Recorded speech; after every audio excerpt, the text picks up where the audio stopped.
Di pinggir desa Kembang Arum, tersembunyi di antara rimbunan pohon randu dan jati tua, berdiri sebuah rumah joglo peninggalan keluarga bangsawan. Rumah itu dulunya megah. Pilar-pilar jatinya besar, ukirannya halus, dan lantainya disusun dari batu kali yang kokoh. Namun kejayaan masa lalu kini hanya tinggal bayang-bayang. Joglo itu terbengkalai, dindingnya kusam dimakan usia, dan catnya mengelupas seperti kulit ular yang berganti sisik.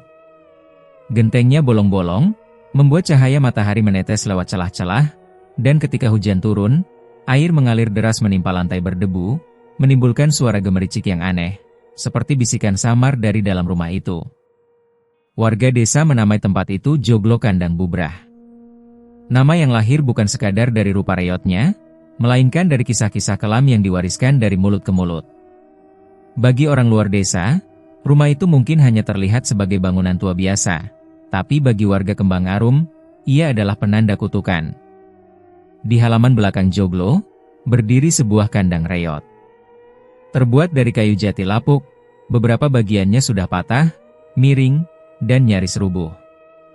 Atapnya ditumbuhi lumut hijau pekat, dan celah-celah papan dindingnya dipenuhi sarang laba-laba serta jelaga hitam. Dahulu kandang itu dipakai memelihara sapi, sumber kehidupan keluarga bangsawan pemilik rumah. Namun kini kandang itu kosong, gelap, dan menyebarkan hawa yang sukar dijelaskan, seolah-olah tanah tempatnya berpijak pernah meminum darah terlalu banyak hingga menolak segala kehidupan baru. Rumput enggan tumbuh di sekitarnya, hanya tanah retak dan batu-batu kering yang menonjol bagai luka lama yang tak pernah sembuh. Warga percaya, kandang itu tak boleh diperbaiki. Bukan karena kayunya sudah terlalu rapuh, melainkan karena disitulah, menurut cerita turun-temurun, darah-darah tumbal ditumpahkan. Ada yang bilang, suara-suara dari dalam kandang bukan sekadar hembusan angin, melainkan ratapan orang-orang yang menjadi korban pesugihan. Ada pula yang bersumpah pernah melihat bayangan berwujud binatang besar, bermata merah, mondar-mandir di balik papan reot itu pada malam tertentu. Sejak lama, anak-anak desa dilarang keras bermain di sekitar Joglo. Bahkan ketika siang terang benderang, tak ada yang berani melewati halaman rumah itu seorang diri. Jika terpaksa lewat, mereka akan mempercepat langkah, menundukkan kepala, dan tak sekalipun menoleh. Konon, menatap terlalu lama ke arah Joglo itu bisa membuat orang seperti kehilangan kesadaran. Beberapa pemuda yang pernah mencoba uji nyali di sana pulang dengan wajah pucat, tubuh gemetar, dan mulut terkunci rapat seolah disumpal ketakutan.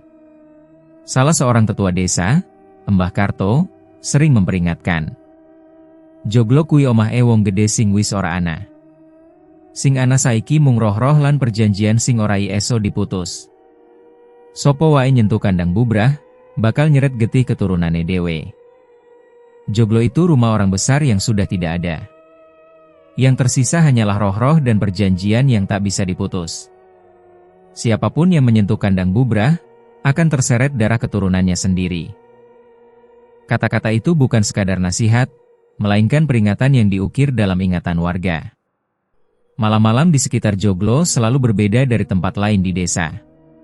Suara jangkrik yang biasanya ramai mendadak hilang ketika angin melewati halaman rumah itu. Burung hantu sering bertengger di atap kandang, matanya menyala, menatap hampa. Dan jika malam Jumat Kliwon tiba, warga sering mendengar suara kentongan dipukul pelan dari arah rumah tersebut, padahal tak ada ronda yang berani mendekat. Suara itu berulang 3 kali, berhenti, lalu bergema lagi dengan irama yang tak biasa, lebih mirip panggilan daripada peringatan. Beberapa orang desa percaya, rumah itu masih menyimpan harta terpendam. Ada cerita tentang guci emas, perhiasan, dan pusaka-pusaka kuno yang dikubur di bawah lantainya. Namun mereka juga yakin, harta itu tak bisa diambil tanpa izin. Dan izin itu hanya bisa diberikan oleh sesuatu yang tidak berasal dari dunia manusia. Itulah sebabnya, meski miskin, warga lebih memilih menjauh daripada mengambil risiko. Di siang hari, jika seseorang memberanikan diri masuk ke halaman Joglo, hawa panas mendadak berubah jadi dingin menusuk tulang. Bau apek bercampur amis seakan tak pernah benar-benar hilang dari sana. Dedaunan kering yang menutupi lantai pendopo sering bergerak sendiri, meski tak ada angin yang bertiup. Dan yang paling membuat bulu kuduk meremang, adalah keberadaan kandang bubrah di belakang. Dari jauh, kandang itu hanya tampak reot dan tak terurus. Tapi jika berdiri terlalu dekat, orang bisa mendengar suara lirih, seperti hembusan napas berat, atau gemeretak kayu yang ditekan sesuatu dari dalam. Tak ada seorang pun yang tahu pasti sejarah penuh rumah itu. Sebagian bilang, keluarga bangsawan pemiliknya punah karena saling bunuh demi memperebutkan pesugihan. Ada pula yang percaya, keluarga itu pindah diam-diam setelah menyadari perjanjian mereka mulai menuntut terlalu banyak tumbal. Namun apapun kebenarannya, satu hal jelas, sejak ditinggalkan, rumah itu seolah menolak kehidupan baru. Beberapa kali, ada orang kaya dari luar desa yang ingin membeli tanah tersebut. Mereka tertarik pada arsitektur joglo yang masih indah meski lapuk. Tetapi setiap kali transaksi hampir terjadi, selalu ada kejadian aneh. Ada yang tiba-tiba jatuh sakit keras sebelum menandatangani surat jual beli, ada yang keluarganya mengalami kecelakaan, bahkan ada yang meninggal mendadak di perjalanan menuju desa. Akhirnya, tanah itu tetap tak bertuan, terikat pada kutukan yang tak terlihat. Bagi orang-orang Kembangarum, joglo itu bukan sekadar bangunan tua. Ia adalah pengingat bahwa di balik kemegahan masa lalu, ada perjanjian kelam yang tidak pernah terputus. Joglo kandang bubrah berdiri sebagai saksi bisu, menunggu siapapun yang berani membuka kembali jalan yang telah lama terkubur, jalan menuju pesugihan yang tak pernah benar-benar hilang dari desa itu. Dan hingga kini, saat matahari mulai tenggelam dan kabut turun di antara pepohonan, tak ada yang berani berdiri lama di depan rumah itu. Karena selalu ada perasaan seolah-olah seseorang, atau sesuatu, sedang mengawasi dari balik kegelapan kandang bubrah. Sugeng berdiri termangu di tepi jalan tanah desa Kembangarum. Debu kering menempel di sandal jepitnya, matahari sore menyorot wajahnya yang tirus, penuh garis kelelahan. Tubuhnya masih tegap meski umur sudah menginjak 45 tahun, namun sorot matanya kosong, kehilangan semangat. Ia pulang bukan dengan kebanggaan seorang perantau, melainkan dengan beban yang nyaris meremukkan punggungnya. Di kota, ia pernah mencoba berbagai cara untuk bertahan. Dari kuli bangunan, sopir angkot, sampai berdagang kecil-kecilan. Namun keberuntungan seolah menjauh. Utang menumpuk, barang-barang rumah tangganya habis tergadai, istrinya akhirnya memilih pergi bersama lelaki lain, meninggalkan Sugeng bersama dua anak yang kini harus menanggung lapar dan sakit. Anak bungsunya dititipkan pada mertua, sedangkan anak sulung, Ratna, memilih ikut Sugeng kembali ke desa meski dengan wajah muram. Hari itu, langkah Sugeng membawanya tepat di depan rumah joglo tua, warisan buyutnya yang dulu sering ia dengar kisahnya. Rumah besar itu tampak seperti raksasa yang tertidur, diam namun menebarkan wibawa yang sulit dijelaskan. Pilar-pilar kayu jati yang lapuk berdiri seperti tulang belulang, sementara atap yang bolong menampakkan langit jingga sore. Sugeng menghela napas panjang. Dalam hatinya berkecamuk perasaan getir bercampur harapan samar. Mungkin, ini jalan keluarku, bisiknya pelan. Sejak kecil, ia sudah mendengar desas-desus tentang rumah ini. Orang tua dan para tetua sering memperingatkan bahwa joglo itu menyimpan sesuatu yang kelam. Kata mereka, siapapun yang berani mendekat, akan terseret dalam lingkaran perjanjian kuno yang menuntut darah. Namun di telinga Sugeng kecil, cerita itu terdengar seperti dongeng yang menakutkan tapi tak nyata. Baru sekarang, ketika hidupnya benar-benar terjepit, ia mulai memikirkan ulang arti cerita-cerita itu. Ia melangkah pelan ke halaman joglo. Ratna yang mengikutinya dari belakang menggenggam tangannya erat. "Bapak, apa kita beneran mau tinggal di sini? Tempat ini serem." Suara Ratna lirih, hampir seperti bisikan. Sugeng menoleh sekilas, mencoba tersenyum menenangkan. "Ora usah wedi, enduk. Iki omah warisan buyutmu. Wong tua kene bakal ngormati awakmu nek ngerti kowe turunan sing duwe omah iki. Jangan takut, nak. Ini rumah warisan buyutmu. Orang-orang desa akan menghormati kita kalau tahu kau keturunan pemilik rumah ini." Tapi jauh di dalam dirinya, Sugeng tahu alasan sesungguhnya ia memilih kembali bukanlah karena kehormatan. Ia pulang dengan harapan tersembunyi, bahwa di rumah ini, ada sesuatu yang bisa mengubah hidupnya. Ketika melewati pendopo, Udara seketika menjadi dingin. Ratna menggigil meski matahari belum sepenuhnya tenggelam. Debu beterbangan, dedaunan kering berdesir tanpa angin. Dari arah belakang, samar-samar terdengar suara kayu berderit, seolah ada yang bergerak di dalam kandang bubrah. Sugeng terdiam. Pandangannya tertuju pada bangunan reot di belakang rumah itu. Papan-papan kayu lapuk tampak miring, seperti siap ambruk kapan saja. Namun justru dari situlah aura paling pekat keluar. Dan entah mengapa, Sugeng mendengar sesuatu. Bukan suara keras, hanya bisikan lirih di telinganya. Suara yang tak bisa ia kenali apakah berasal dari lelaki atau perempuan, manusia atau bukan. Masuklah, di sini semua bisa kau dapatkan. Sugeng terperanjat. Ia menoleh ke kiri dan kanan, memastikan tidak ada orang lain. Ratna masih berdiri di sampingnya, wajah pucat, menggenggam tangannya semakin erat. "Bapak, aku krungu suara," ucap Ratna dengan mata membelalak. Sugeng tercekat. Jadi bukan hanya dirinya. Ratna pun mendengarnya. Tapi alih-alih mundur, hatinya justru semakin bergejolak. Seperti ada sesuatu yang menggelitik ambisi terdalamnya, keinginan untuk bangkit, untuk membuktikan diri, untuk tidak lagi diinjak-injak nasib. Ia memandang ke arah jalan desa. Beberapa warga tampak melintas, memperhatikan dari jauh. Mereka berbisik-bisik, sebagian menggelengkan kepala, sebagian menatap dengan iba. Sugeng tahu, kedatangannya menimbulkan tanda tanya besar. Semua orang tahu, rumah itu terlarang. Dan keputusannya menempatinya akan dianggap gila. Namun apa peduli Sugeng dengan pandangan orang? Ia sudah kehilangan segalanya. Jika memang ada kebenaran di balik cerita pesugihan itu, ia lebih baik menanggung risikonya daripada terus hidup dalam kemiskinan yang menyesakkan dada. Ia menuntun Ratna masuk lebih dalam. Suara langkah kaki mereka menggema di lantai batu yang dingin. Bau apek menusuk hidung, bercampur dengan aroma tanah basah dan keringat lama yang terperangkap. Di setiap sudut, sarang laba-laba menjuntai, menutupi ukiran kayu yang dulu pernah indah. Sugeng berhenti tepat di ambang pintu yang menghadap ke kandang bubrah.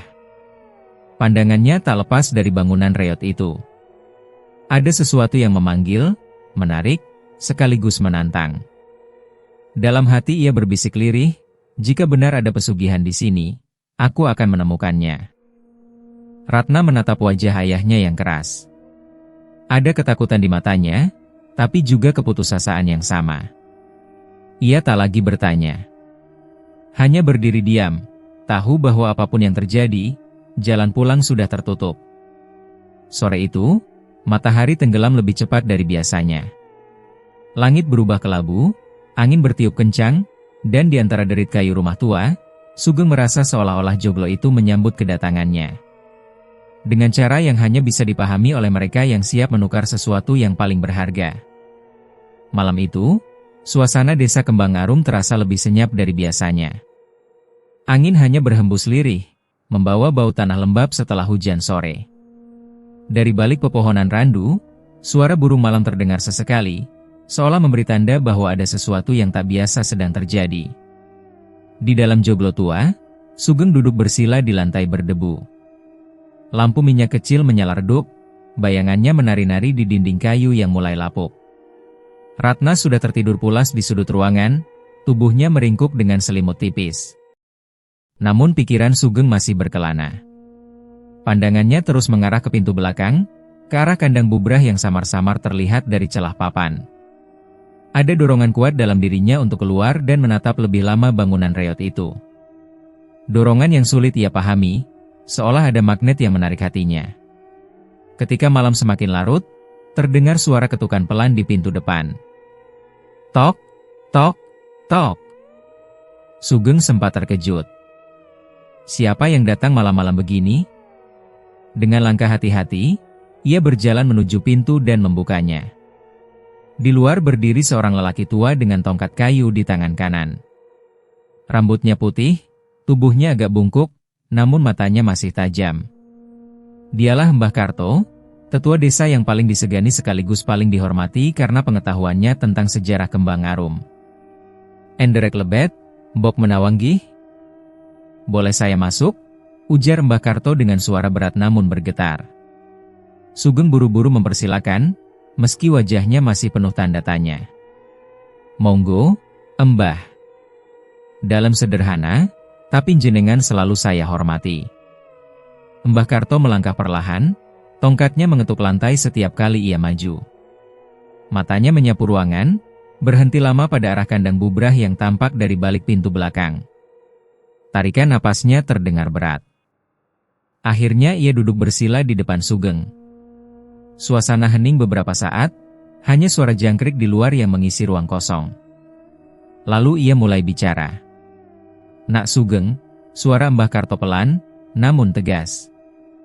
"Aku ngerti kowe saiki lagi kesusahan. Uripmu abot, utang numpuk, lan kahananmu ora gampang. Ning aku kudu ngandhani, omah iki dudu omah sembarangan." Sugeng menunduk, mendengarkan. Namun dalam hatinya ia sudah setengah menutup telinga.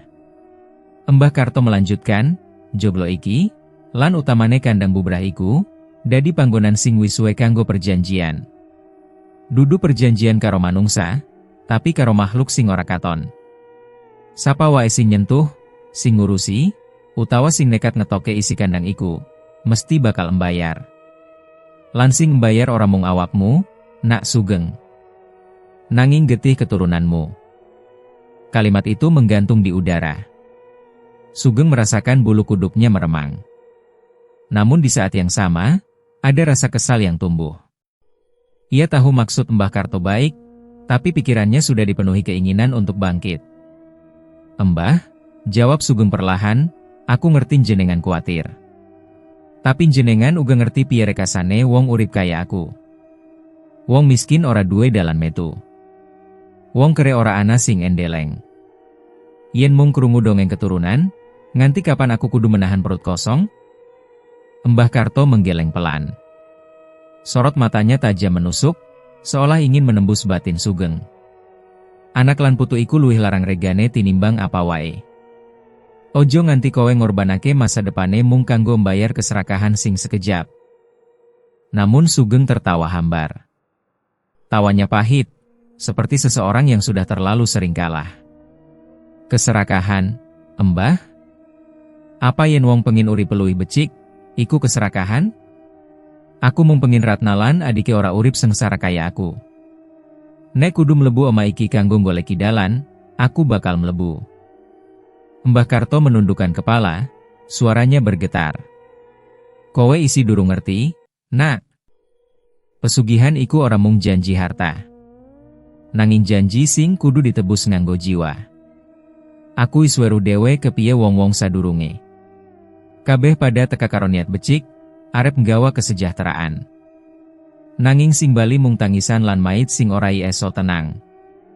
Sugeng menatap jauh ke arah pintu belakang, ke kandang bubrah yang kini gelap pekat. Dalam hatinya, suara Mbah Karto terdengar seperti gema yang sayup-sayup ditelan bisikan lain, bisikan yang lebih halus namun lebih menggoda. "Sugeng, masuklah, semua bisa kau dapatkan." Ia menggertakkan gigi, mencoba menepi suara itu, namun sulit. Mbah Karto bangkit perlahan, bersandar pada tongkatnya. Ia menatap Sugeng sekali lagi, kali ini dengan sorot mata penuh iba. "Aku wis nyampaikan, Nak. Sakakene, kabeh keputusan ana ing tanganmu.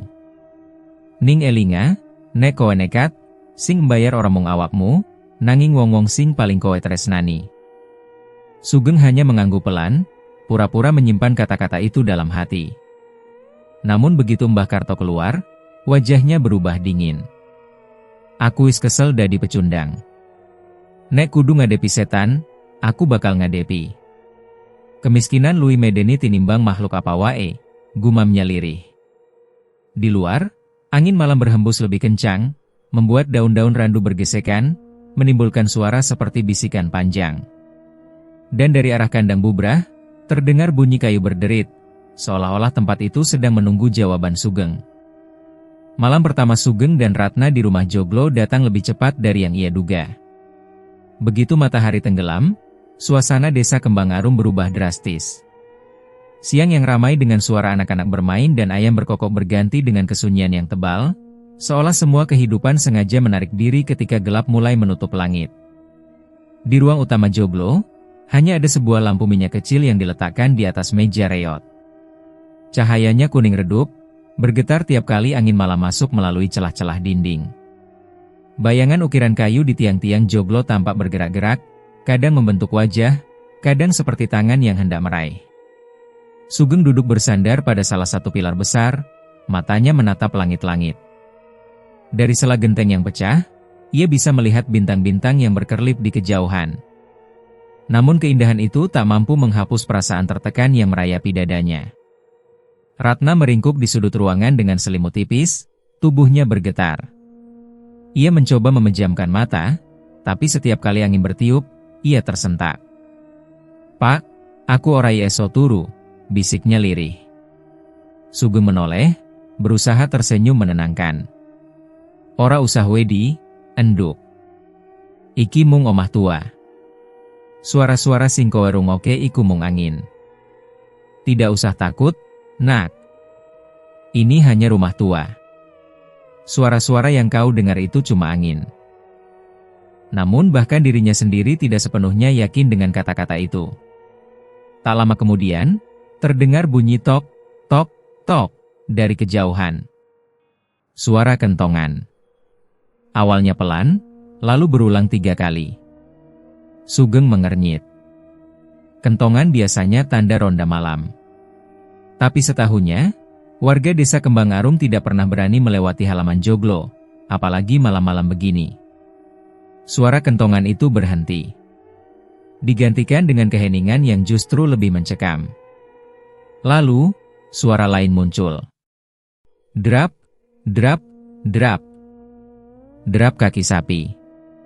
Berat, ritmis, semakin lama semakin jelas. Sugeng menegang. Ia hafal benar suara itu, karena dulu di masa kecil, ia sering mendengar derap kaki sapi keluarga bangsawan yang dipelihara di kandang belakang. Namun semua sapi itu sudah lama hilang, bahkan kandangnya pun kini hanya tinggal puing reot. Ratna menggeliat gelisah. "Pak, ana sapi ya? Kok aku krungu suarane? Pak, ada sapi ya? Kok aku dengar suaranya?"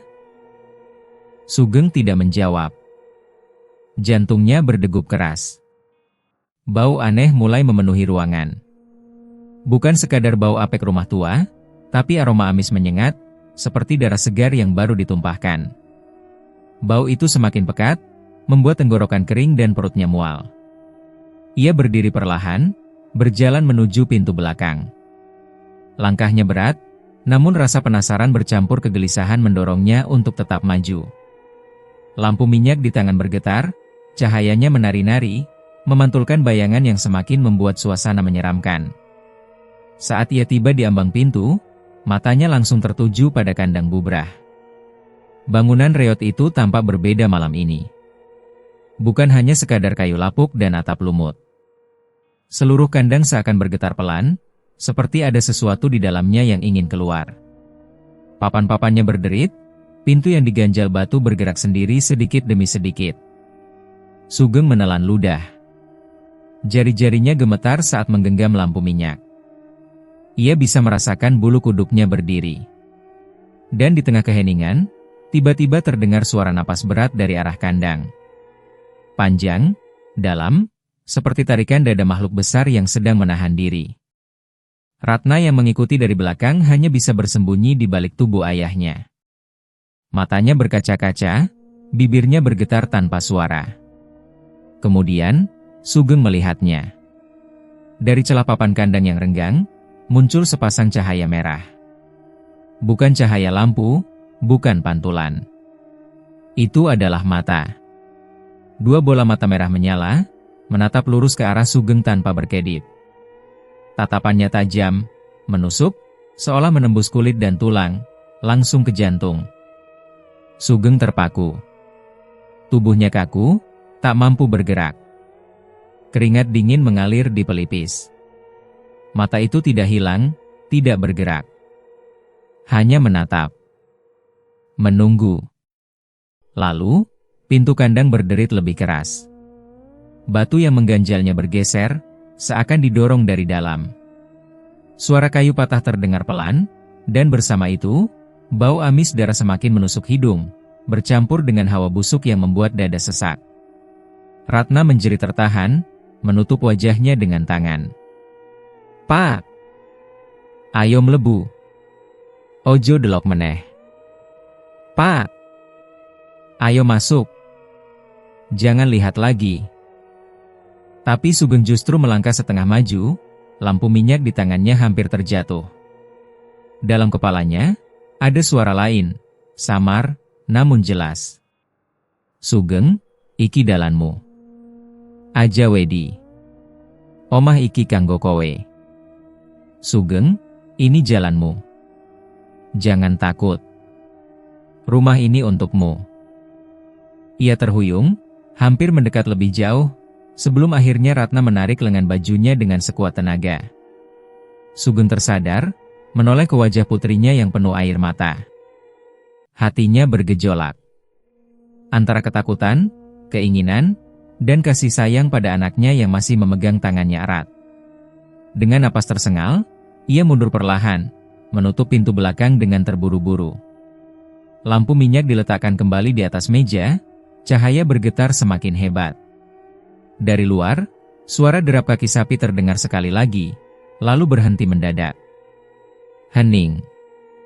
Namun Sugeng tahu, itu bukan akhir. Malam pertama di Joglo hanyalah awal. Dan tatapan mata merah dari balik kandang bubrah masih membekas jelas dalam benaknya, seperti api yang sulit dipadamkan. Hari itu langit mendung sejak pagi. Matahari seakan enggan menampakkan diri, tertutup awan kelabu yang berat. Sugeng duduk di serambi Joglo dengan wajah gelisah. Semalam, bayangan mata merah dari balik kandang bubrah tak juga hilang dari pikirannya. Tatapan itu seperti panggilan, sekaligus ancaman. Ia tahu, jika ingin mengubah hidup, ia harus melakukan sesuatu. Dan cerita-cerita yang dulu ia dengar waktu kecil, tentang tumbal, pesugihan, dan perjanjian dengan makhluk gaib, kini terdengar bukan lagi sebagai dongeng, melainkan kenyataan yang menunggu ia jalani. Sugeng mengambil keputusan. Dengan langkah tergesa, ia menuju pasar kecil di desa sebelah. Dari sana, ia membeli seekor ayam hitam jantan dengan bulu legam berkilau. Sang penjual sempat menatapnya heran, karena ayam hitam biasanya hanya dicari orang untuk keperluan tertentu, ritual, sesajen, atau ilmu hitam. Namun Sugeng tak peduli. Ia hanya ingin membawa pulang hewan itu, sebagai bagian dari rencana yang sudah terbentuk di kepalanya. Menjelang sore, ia mulai menyiapkan ritual kecil di belakang rumah. Ratna hanya bisa memperhatikan dengan wajah pucat, tak berani bertanya. Sugeng menggenggam ayam hitam itu dengan tangan gemetar, sementara pisau kecil sudah ia siapkan. "Pak, jenengan arep opo karo piti kui?" tanya Ratna dengan suara lirih. Sugeng menoleh sekilas, matanya tajam. "Wis, enduk. Ojo takon akeh.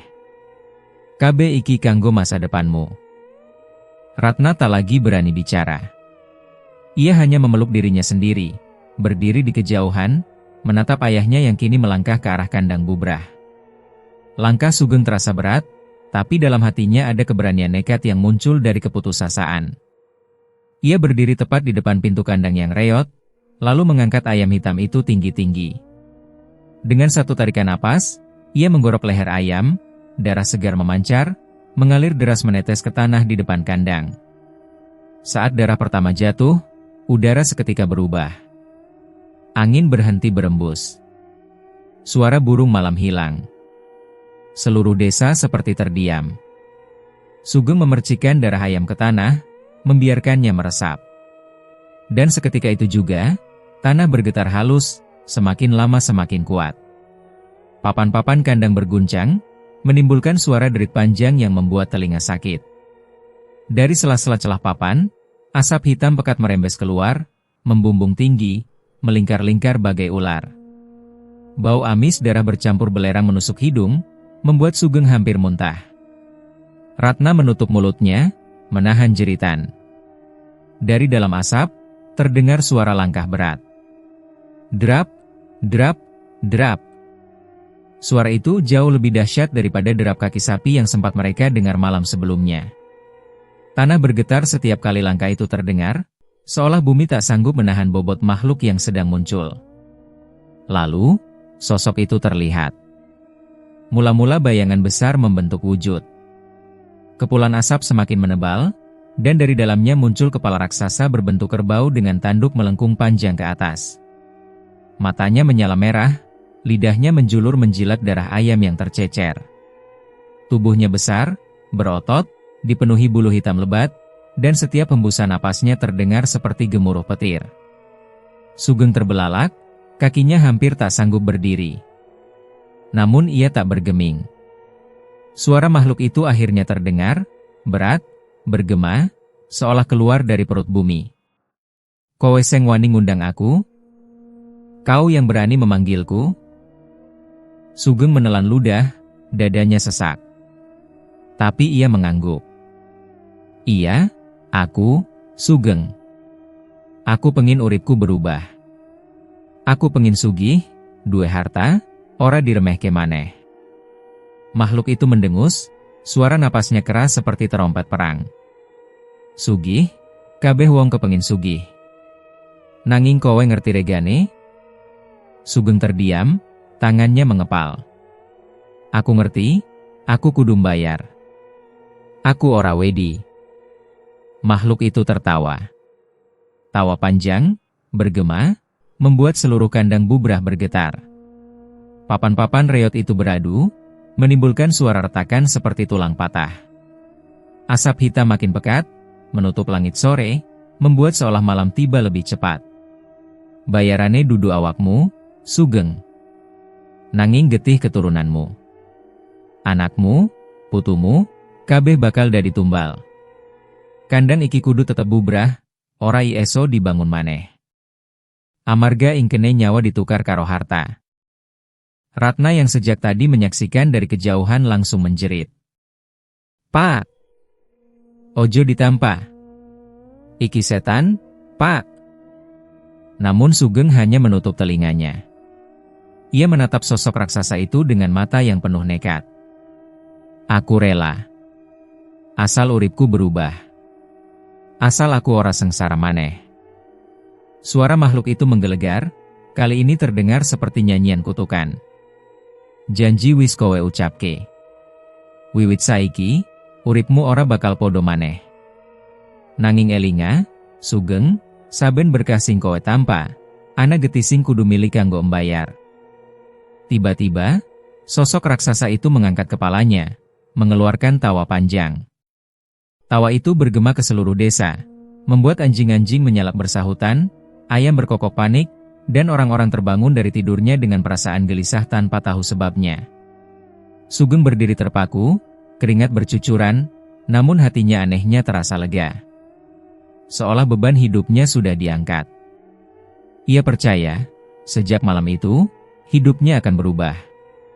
Di balik punggungnya, Ratna terisak ketakutan, menatap ayahnya dengan mata penuh luka. Ia tahu, ada sesuatu yang baru saja pecah di dalam keluarganya. Sesuatu yang tak akan bisa diperbaiki. Dan di dalam kandang bubrah, sosok siluman kerbau itu menghilang perlahan bersama asap hitam, meninggalkan hanya bau amis darah dan suara tawa samar yang terus bergema hingga larut malam. Hanya dalam hitungan minggu, kehidupan Sugeng berubah bagai bumi dengan langit. Dari seorang lelaki yang pulang ke desa dengan wajah kusut, baju kusam, dan kantong kosong, kini ia menjelma jadi sosok terpandang. Awalnya orang-orang desa masih ragu, bagaimana mungkin Sugeng yang baru saja kembali dengan keadaan mengenaskan tiba-tiba bisa berdagang besar di pasar? Namun keraguan itu segera sirna ketika mereka melihat dengan mata kepala sendiri. Di pasar Kembang Arum, lapak dagangan Sugeng selalu penuh pembeli. Ia menjual hasil bumi, beras, jagung, cabai, hingga ternak, dan semua dagangannya laris manis. Entah bagaimana caranya, stok barangnya tak pernah habis, seakan ada sumber tak terbatas. Bahkan ketika petani lain gagal panen karena cuaca buruk, sawah Sugeng tetap hijau, Padi-padi tumbuh subur dengan bulir lebat yang memukau. Lah, kok iya songene? Sawahku garing kabeh, ning sawahe Sugeng kok ijo royo-royo, belas ora kekurangan banyu, bisik salah seorang warga di warung kopi. Yo jelas ono opo-opo iki. Embok menawa, ujar yang lain, menahan kalimatnya sambil melirik kanan kiri. Takut kalau-kalau Sugeng mendengar. Desa kecil itu mulai riuh oleh gosip. Ada yang mengagumi keberhasilan Sugeng, ada pula yang curiga. Tapi Sugeng tidak peduli. Ia semakin sibuk menghitung uang, membeli tanah tambahan, dan bahkan membeli sebuah mobil bekas yang ia banggakan. Mobil itu menjadi pemandangan langka di desa Kembang Arum, membuat warga semakin terperangah. Ratna, putri sematawayangnya, kini tidak lagi kekurangan. Ia bisa makan enak, memakai pakaian baru, bahkan uang sakunya lebih dari cukup. Namun di balik semua itu, wajah Ratna tetap murung. Ada ketakutan yang tak bisa ia ungkapkan. Karena setiap malam, ketika seluruh desa terlelap, rumah joglo itu justru dipenuhi kegaduhan gaib. Suara-suara aneh datang dari arah kandang bubrah. Kadang terdengar jeritan panjang perempuan, melengking hingga membuat bulu kuduk berdiri. Kadang suara tangisan lirih, seperti gadis yang sedang meratapi nasib. Dan di waktu lain, terdengar tawa melengking, tawa yang tidak mungkin keluar dari mulut manusia. Bau amis darah semakin pekat setiap malam. Seakan-akan kandang bubrah yang reot itu menyimpan lautan darah yang tak pernah kering. Bau itu merayap masuk ke dalam rumah, menusuk hidung, melekat pada dinding, tikar, bahkan pada pakaian yang dipakai Ratna. Suatu malam, Ratna memberanikan diri bicara. Ia mengetuk kamar ayahnya, suaranya bergetar. "Pak, jenengan krungu suara kui, tuh?" Sugeng yang sedang menghitung uang kontan berhenti sejenak. Ia menatap putrinya dengan sorot mata tegas. "Ojo nggak tekno, enduk. Kui mung angin. Kowe kudu biasa." "Tapi, Pak, nek terus-terusan koyok ngene, aku wedi. Wong-wong nang caba ora krungu opo-opo, tapi aku lan jenengan krungu saben bengi. Kui dudu angin, Pak." "Kui jeritan." Ratna menunduk, menahan tangis. Sugeng menarik napas dalam. Ia tahu Ratna benar. Ia pun mendengar semua suara itu, bahkan lebih jelas daripada putrinya. Kadang jeritan itu disertai bisikan samar, seolah-olah ada banyak mulut di dalam kandang yang memanggil namanya. "Sugeng, Sugeng." Bisikan itu terdengar begitu dekat, padahal pintu kandang terkunci rapat. Namun Sugeng selalu berusaha menutup telinganya dengan doa pendek atau dengan menenggak arak supaya bisa tertidur. Hatinya mulai dilanda kegelisahan. Ia mendapat semua yang ia inginkan, kekayaan, kedudukan, rasa dihormati. Tetapi ada harga yang mulai terasa menyesakan. Beberapa kali, ia melihat bayangan perempuan bergaun putih melintas di halaman belakang. Wajah perempuan itu pucat, matanya kosong, rambutnya panjang menutupi sebagian wajah. Ketika Sugeng mencoba mendekat, sosok itu menghilang, hanya menyisakan bau darah yang semakin menusuk. Pada malam Jumat, bau itu mencapai puncaknya. Seluruh halaman belakang terasa lengket, seperti dipenuhi cairan amis yang tidak terlihat mata. Sugeng yang tak tahan akhirnya keluar dengan membawa lampu minyak. Dan di sanalah ia melihat sesuatu. Dari celah papan kandang bubrah, mengalir darah segar, menetes ke tanah, membentuk genangan kecil. Padahal ia tidak mengorbankan apapun malam itu. Sugeng tertegun. Dadanya sesak. Lalu terdengar suara berat yang sangat ia kenal, suara siluman kerbau itu. "Sugeng, iki mung wiwitane. Nikmat sing kowe tanpa kudu dibayar saben wektu. Ojo lali, nyawalan getih bakal tetap milih nganti perjanjian rampung." Sugeng menggertakkan gigi, tubuhnya gemetar. Ia ingin menutup telinganya, tapi suara itu terus bergema di kepalanya, seolah-olah langsung merasuk ke dalam pikiran. Esok paginya, Sugeng tetap tampil tenang di hadapan warga desa. Ia berbaur di pasar, tertawa lebar, bahkan mentraktir beberapa orang kopi dan gorengan. Orang-orang semakin kagum, mengira Sugeng benar-benar sudah mendapat berkah Tuhan. Namun di dalam rumah joglo, Ratna semakin meringkuk dalam ketakutan. Setiap malam ia tak berani tidur sendirian. Ia selalu terbangun oleh suara jeritan dan tawa dari kandang. Dan setiap kali ia mencoba menutup telinganya dengan bantal, bau darah semakin kuat, seolah-olah menghampirinya langsung. Hari-hari Sugeng kini dipenuhi paradoks. Di siang hari ia tampak bahagia, berlimpah harta, dihormati orang. Tapi di malam hari, ia diburu jeritan, tangisan, tawa, dan bisikan yang mengikis ketenangan jiwanya sedikit demi sedikit. Kekayaan memang sudah tiba, tapi kedamaian pergi entah kemana. Kabar sakitnya Ratna menyebar cepat di desa Kembangarum. Gadis yang dulu ceria dan ramah kini terbaring lemah di kamar joglo tua, tubuhnya kurus kering seakan semua tenaganya disedot keluar. Wajahnya pucat pasi, bibirnya membiru, dan matanya kosong, terbuka tapi tak lagi menatap kehidupan. "Pak, aku kesel," bisik Ratna lirih suatu malam, suara serak nyaris tak terdengar. Sugeng duduk di samping ranjang, menggenggam tangan putrinya yang dingin. Hatinya teriris, tapi ada rasa lain yang menusuk lebih dalam, ketakutan. Ia tahu sakit Ratna bukan sakit biasa. Sejak malam-malam jeritan dari kandang bubrah semakin keras, Ratna sering terbangun ketakutan. Tubuhnya makin hari makin lemah, nafsu makannya hilang, dan setiap kali tidur, ia menggeliat seperti dicekik sesuatu yang tak kasat mata. Sugeng sudah membawa Ratna ke dokter di kota. Berbagai obat diberikan, infus dipasang, namun hasilnya nihil. Dokter hanya menggeleng. "Pak Sugeng, saya tidak tahu lagi harus bagaimana. Semua organ anak panjenengan mendadak melemah, padahal hasil pemeriksaan tidak menunjukkan penyakit tertentu." Seolah-olah tubuhnya dipaksa menyerah tanpa sebab. Sugeng menatap kosong. Ia paham. Ini bukan urusan medis. Ini urusan perjanjian. Hari-hari berlalu dengan Ratna semakin terpuruk. Rambutnya rontok, kulitnya pucat kekuningan, napasnya pendek-pendek. Kadang ia mengigau, menyebut nama ibunya yang sudah lama pergi.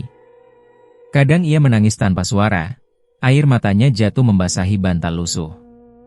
Warga desa yang mendengar kabar sakit Ratna berdatangan menjenguk. Mereka prihatin, tapi dalam hati mereka berbisik-bisik. "Walah, nek bener iki mergo pesugihan, anak sing dadi korban. Yo wis jelas, kandang bubrah kui pancen calok tumbal. Saiki sing kena anake dewe." Bisikan-bisikan itu sampai juga ke telinga Sugeng, tapi ia pura-pura tidak mendengar. Ia hanya menunduk, menyalami setiap tamu yang datang, dan kembali ke sisi Ratna. Malam Jumat Kliwon datang, malam yang paling ditakuti warga desa. Suasana desa sunyi, hanya suara jangkrik yang terdengar samar.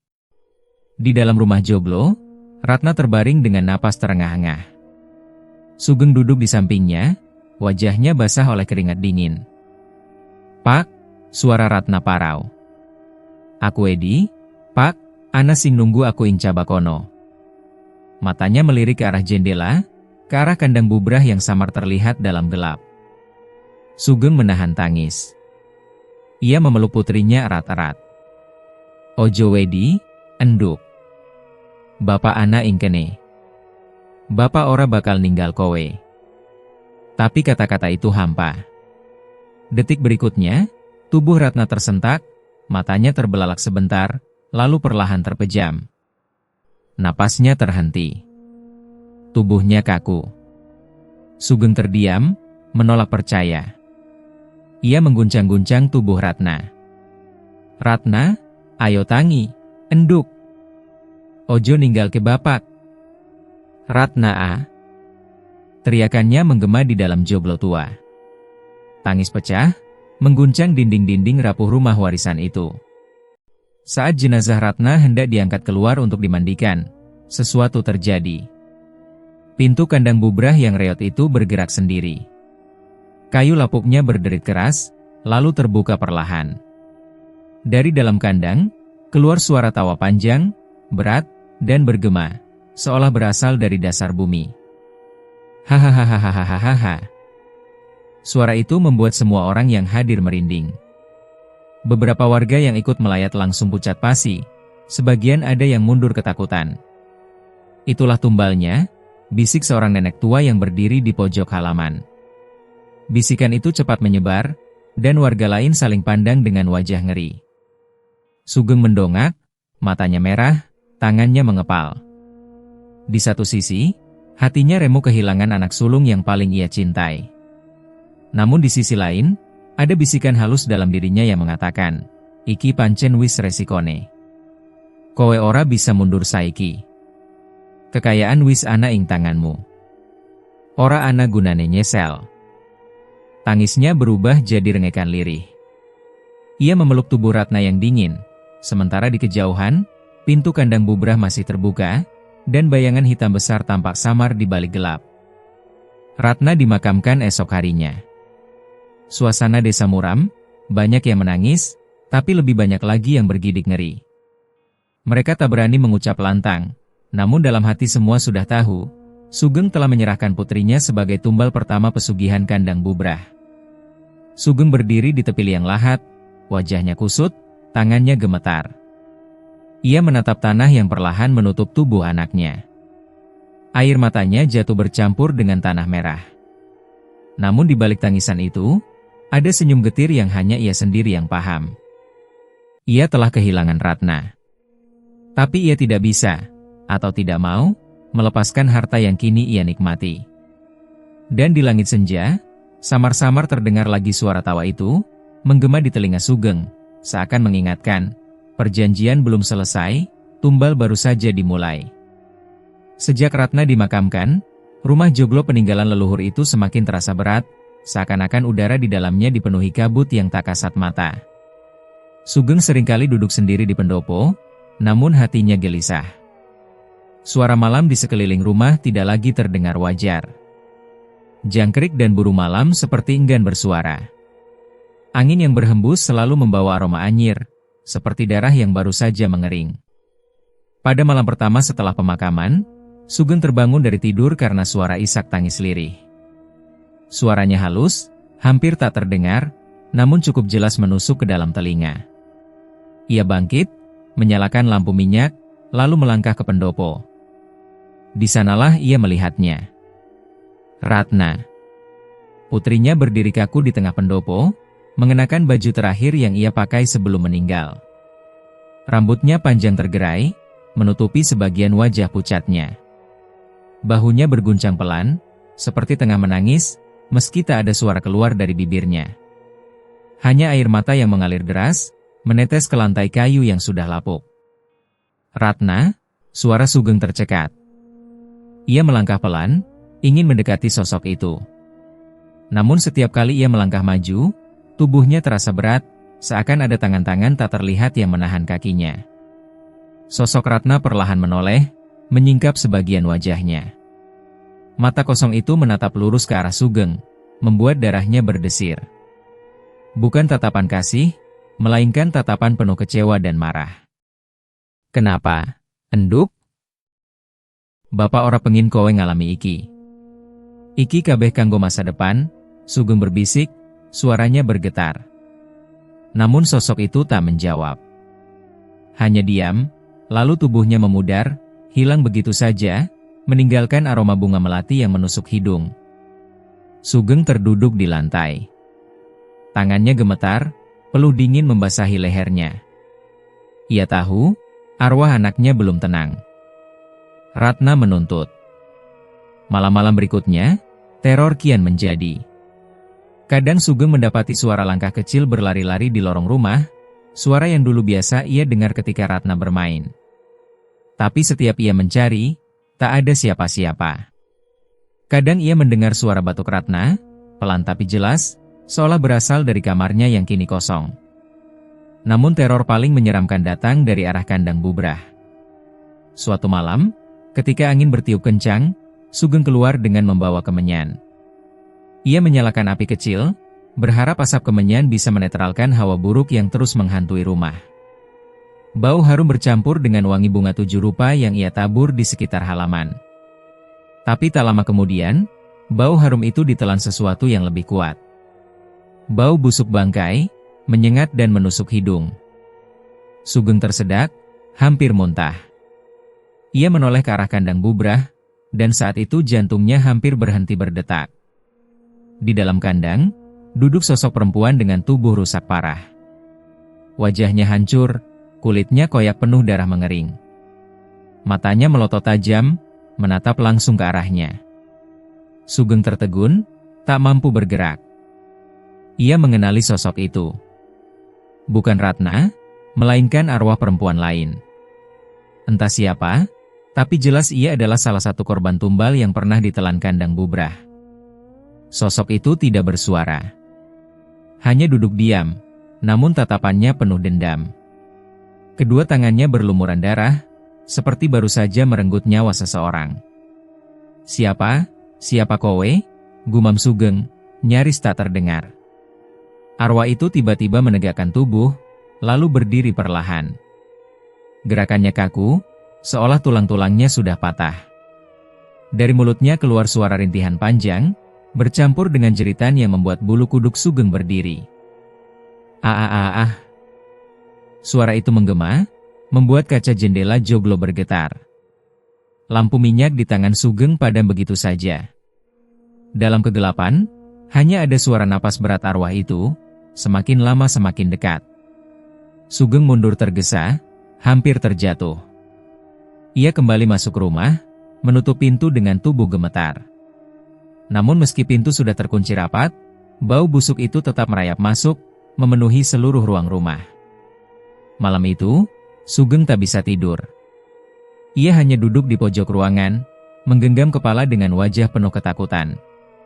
Suara langkah-langkah samar terus terdengar di sekitarnya, seolah arwah-arwah itu berkeliling, mencari celah untuk menghantuinya.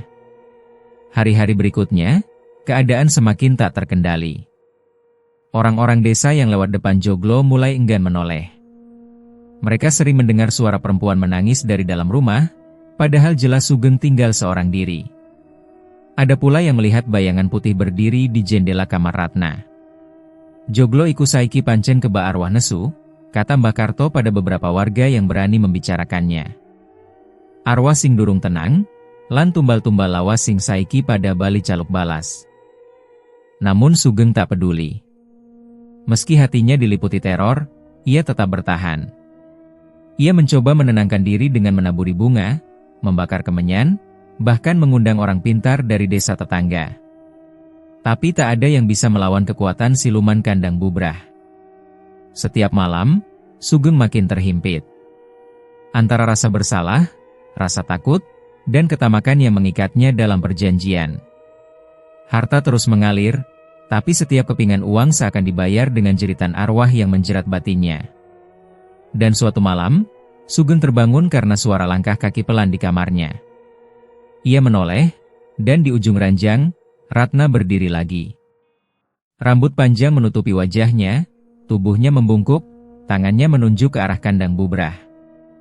Sugeng tercekat. "Ratna, ojo, enduk." Namun kali ini Ratna bersuara.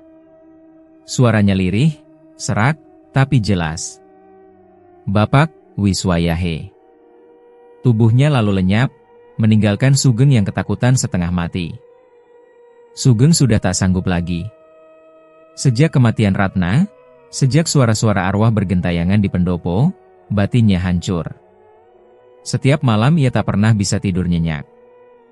Bayangan Ratna, wajah perempuan rusak penuh darah, dan bau busuk bangkai yang tak pernah hilang membuat tubuhnya kian merana. Pada siang hari, Sugeng mencoba mencari jalan keluar. Ia memutuskan menjual rumah joglo itu. "Ora eso terus-terusan koyo ngene. Yen aku tetep nang kene, lambat laun aku bakal melu edan," gumamnya. Sugeng menghubungi beberapa kerabat jauh, menawarkan rumah peninggalan buyutnya. Harga ia pasang murah, bahkan jauh di bawah harga tanah di desa itu. Namun setiap kali ada yang berminat, selalu saja musibah menimpa. Seorang juragan tembakau dari kota yang hendak menengok rumah, tiba-tiba jatuh sakit keras sesaat sebelum berangkat. Tubuhnya panas tinggi, lidahnya keluh, dan dalam 3 hari ia meninggal dunia. Seorang pedagang kayu yang sudah sempat datang menawar, pulang dengan wajah pucat. Dalam perjalanan pulang, truknya terguling di tikungan, dan ia tewas di tempat. Bahkan seorang pemuda desa yang nekat ingin membeli tanah joglo itu untuk modal usaha, mendadak jatuh dari pohon kelapa sebelum sempat membicarakan harga. Lehernya patah, dan ia meninggal mengenaskan. Warga desa mulai berbisik. Joglo iku pancen wis dadi omahe siluman. Sopo wae sing nyoba duwe, bakal cilaka. Sugeng makin terpojok. Setiap hari ia hanya bisa termenung di pendopo, menatap kosong pada kayu-kayu tua joglo yang dulu menjadi kebanggaan keluarganya. Kini, rumah itu ibarat penjara. Tak bisa ia tinggalkan, tak bisa ia lepaskan. Malam itu, Sugeng benar-benar putus asa. Ia duduk di hadapan kandang bubrah, membawa dupa yang ia bakar dengan tangan gemetar. Aku wis cukup. Aku ora gelem maneh. Balekno kabeh sing wis kowe jupuk, aku mung pengin urip tenang, teriaknya pada kegelapan. Namun jawaban yang ia dapat hanyalah suara kentongan bertalu-talu dari arah kandang. Padahal jelas, tak ada ronda malam itu. Angin berhembus kencang, membuat dedaunan berputar seperti pusaran kecil di sekitar halaman. Sugeng gemetar, lalu masuk ke dalam rumah. Ia mencoba memaksa tidur, berharap semua ini hanya mimpi buruk yang bisa berakhir. Namun malam itu, mimpi Sugeng jauh lebih nyata daripada dunia nyata. Dalam mimpinya, ia berdiri di tengah sawah luas. Bulan purnama bersinar terang, tapi suasana mencekam. Dari kejauhan, terdengar suara derap kaki sapi, berat dan bergemuruh. Semakin lama, semakin dekat. Sugeng menoleh, dan dari kabut hitam muncullah sosok raksasa. Siluman berkepala kerbau. Tubuhnya menjulang tinggi, bulu hitam lebat menutupi dada dan lengannya. Matanya merah menyala, seakan dua bara api yang siap membakar apa saja. Dari mulutnya, liur bercampur darah menetes, mengalir hingga ke tanah. Geng, suara berat itu menggema, membuat tanah bergetar di bawah kakinya. Sugeng terperangah, lututnya lemas. Ora, ojo, Gusti, ojo. Siluman itu melangkah mendekat. Dengan setiap langkahnya, sawah berubah menjadi tanah merah penuh darah. Di belakang siluman, Sugeng bisa melihat sosok-sosok samar, arwah perempuan yang ia lihat di kandang, dan Ratna, putrinya, menangis dengan wajah penuh luka. Janji wis ditindakake, suara siluman itu kembali bergema. Kowe wis entuk kekayaan. Nanging saiki wayahe kowe mbayar nganggo uripmu dewe. Sugeng menjerit, mencoba berlari. Namun tanah berubah lumpur pekat, menelan kakinya hingga tak bisa bergerak. Siluman itu mendekat, mengangkat tanduknya tinggi, siap menanduk. Sugeng terbangun dengan teriakan keras. Napasnya memburu, tubuhnya basah oleh keringat dingin. Ia lega karena ternyata hanya mimpi, tapi rasa lega itu tak bertahan lama. Ia mendapati dirinya bukan di kamar, melainkan di dalam kandang bubrah. Sugeng panik. Tangannya terikat dengan tali merah yang kuat, tubuhnya tak bisa digerakkan. Kandang yang reot itu kini terasa hidup, papan-papannya bergetar seperti napas, dan udara di dalamnya pekat dengan bau darah busuk. Dari kegelapan, dua mata merah menyala muncul. Siluman kerbau itu benar-benar hadir, bukan sekadar mimpi. Tubuhnya memenuhi hampir seluruh kandang, tanduk melengkungnya nyaris menyentuh atap kayu. Sugeng menjerit, meronta sekuat tenaga. Ora aku durung siap. Aku isi pengin urip. Aku isi pengin nikmati kabeh iki. Namun siluman itu hanya tertawa. Suaranya bergema panjang hingga membuat genting joglo berguncang. Hahaha.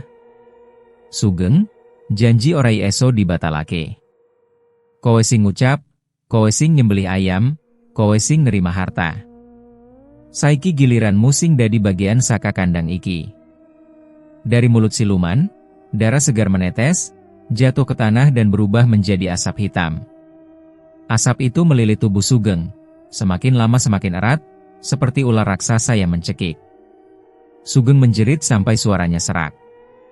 Matanya terbelalak, tubuhnya bergetar hebat.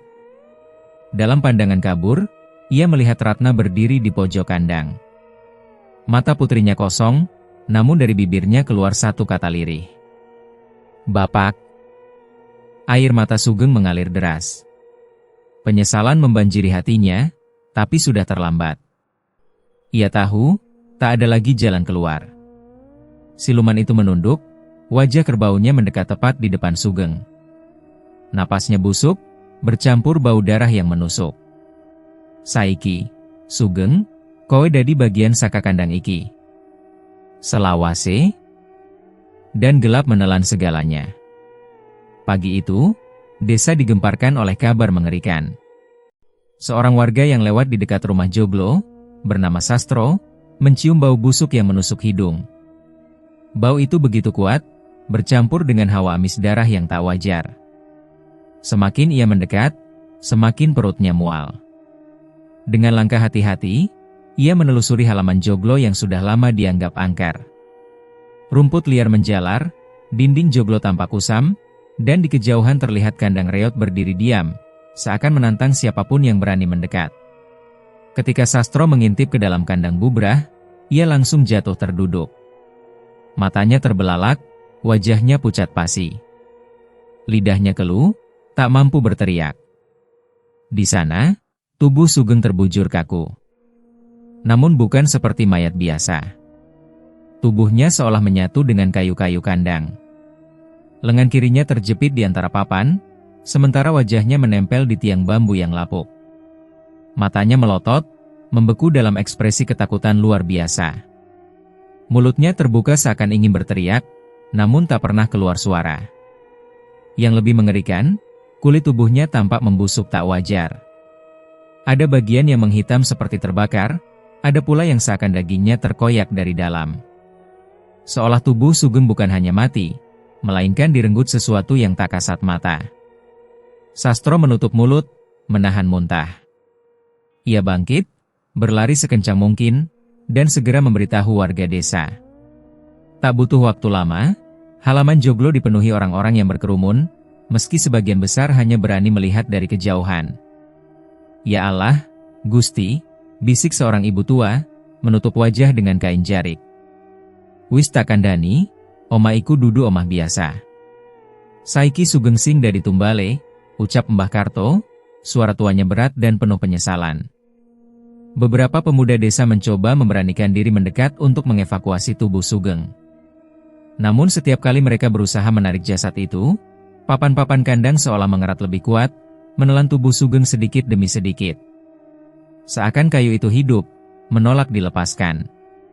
Ada yang mencoba dengan linggis, ada pula yang membawa kapak, tapi setiap pukulan hanya mengenai udara kosong. Kandang itu tetap utuh, seolah benda gaib melindunginya. Akhirnya, warga hanya bisa pasrah. Tubuh Sugeng dibiarkan di dalam kandang, menjadi satu dengan bangunan terkutuk itu. Mereka membacakan doa dari kejauhan, namun doa-doa itu tak mampu menyingkirkan hawa gelap yang menyelimuti halaman Joglo. Hari-hari berikutnya, rumah Joglo itu kembali ditinggalkan. Tidak ada yang berani masuk, apalagi mendekat ke kandang bubrah. Bahkan sekadar melintas di depannya pun warga selalu merapatkan langkah, menunduk, dan berbisik pelan agar tidak mengusik penghuni gaib di dalamnya. Kabar kematian Sugeng menyebar cepat ke desa-desa tetangga. Orang-orang menamai tempat itu dengan sebutan baru, Pesugihan Kandang Bubrah Rumah Joglo. Nama yang kemudian menjadi legenda kelam. Warga mulai bercerita bahwa siapapun yang mencoba mencari kekayaan dengan jalan pesugihan di kandang itu, akan berakhir seperti Sugeng. Kaya sejenak, namun akhirnya kehilangan nyawa dengan cara mengerikan. Mbah Karto, yang paling tua di desa, hanya bisa menggelengkan kepala. Sakjane, wis saka jaman embien, kandang iku dadi panggonan perjanjian. Nanging saben generasi mesti ana sing ora percaya, sing kepengin cepet sugih. Lan saben kuwi, kandang enjuk korban anyar. Sejak itu, malam-malam di desa tak pernah benar-benar tenang. Khususnya malam Jumat Kliwon. Warga sering mendengar suara-suara aneh dari arah rumah Joglo. Ada tangisan perempuan panjang, kadang lirih kadang melengking, seolah meratap kehilangan. Ada pula suara tertawa parau, bercampur dengan derap kaki berat seperti sapi berlari mengelilingi kandang. Bahkan ada yang bersumpah, ketika melewati jalan dekat rumah Joglo, mereka melihat sosok Sugeng berdiri di pendopo. Tubuhnya kaku, wajahnya pucat, matanya melotot.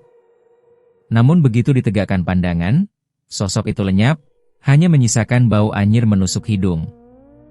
Anak-anak kecil dilarang bermain dekat halaman Joglo. Orang-orang tua menuturkan kisah itu berulang kali, sebagai peringatan keras, jangan pernah tergoda mencari pesugihan. Kekayaan yang datang dari siluman hanyalah jerat maut. Meski waktu terus berjalan, kandang Bubrah tetap berdiri. Reot, miring, papan-papannya lapuk dimakan usia. Namun tak pernah benar-benar roboh. Ada semacam kekuatan yang menjaganya tetap utuh, seolah menegaskan bahwa ia bukan sekadar bangunan biasa. Ia adalah penjara, sekaligus pintu penghubung dunia manusia dan dunia siluman. Rumah Joglo itu kini ditinggalkan, tapi bukan berarti sunyi. Dari kejauhan, orang-orang masih bisa melihat bayangan samar bergerak di dalamnya. Kadang terdengar suara orang berbisik, kadang suara tangisan Ratna, putri Sugeng, yang memanggil-manggil bapaknya dengan lirih. Dan yang paling mengerikan, setiap kali malam gelap tanpa bulan, terlihat dua bola mata merah menyala dari celah papan kandang. Mata yang sama seperti dulu menatap Sugeng, mata siluman kerbau, penjaga perjanjian. Seiring waktu, kisah ini menjadi bagian dari cerita rakyat. Diceritakan dari mulut ke mulut, dari generasi ke generasi. Para orang tua sering menakut-nakuti anak-anaknya dengan berkata, "Yen kowe nakal, tak culna neng kandang Bubrah." Namun di balik cerita itu, ada kenyataan yang tak pernah bisa dihapus, bahwa suara tangisan masih terdengar sampai hari ini. Tangisan yang seolah tak pernah berhenti, selalu menagih tumbal baru. Warga percaya, selama kandang Bubrah itu masih berdiri, perjanjian pesugihan tak akan pernah berakhir. Sugeng hanyalah salah satu korban dari sekian banyak. Dan suatu saat nanti, pasti akan ada orang lain yang nekat, yang merasa bahwa kemiskinan lebih menyeramkan daripada setan. Bagi mereka yang cukup berani, or cukup bodoh, melangkah masuk ke dalam kandang itu, hanya ada dua kemungkinan, kembali dengan kegilaan, atau tidak pernah kembali sama sekali. Rumah Joglo pun tetap berdiri sunyi, dikelilingi bisikan, bau amis, dan ketakutan. Dan kandang Bubrah menjadi abadi, sebagai saksi bahwa perjanjian dengan siluman tak pernah benar-benar selesai.